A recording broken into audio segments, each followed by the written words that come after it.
Toxic na ugali ng kamag-anak. 1. Kapag di ka nila mapakinabangan, mayabang ka. Kapag ayaw mo makipagplastikan, mapagmataas ka. 2. Swapang! Gusto sa kanila lahat. Feeling superior. Yung porket sila ang nakakaangat, sila nakakatanda, feeling bawal maungusan, ayaw magpadaig. Akala nila laging may kompetensya kahit ikaw, chill lang.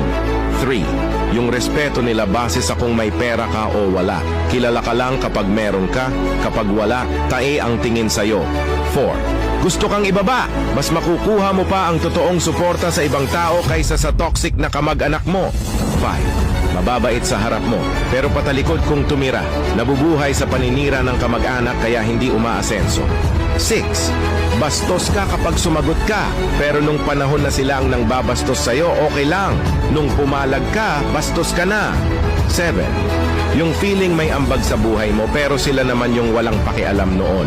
Sila yung walang naitulong, pero sila yung maraming nasasabi. 8. Kapag mas pinili mong manahimik at mag-disconnect sa kanila para mas mapayapa ang buhay, nagmamataas ka na agad, ayaw nila ng masaya, gusto nila makipag-away. 9. Nakabantay sa buhay mo, pero buhay nila hindi nila naasikaso. Dahil hindi sila umangat, ayaw ka rin nilang umangat. Bonus, magkakaaway buong taon.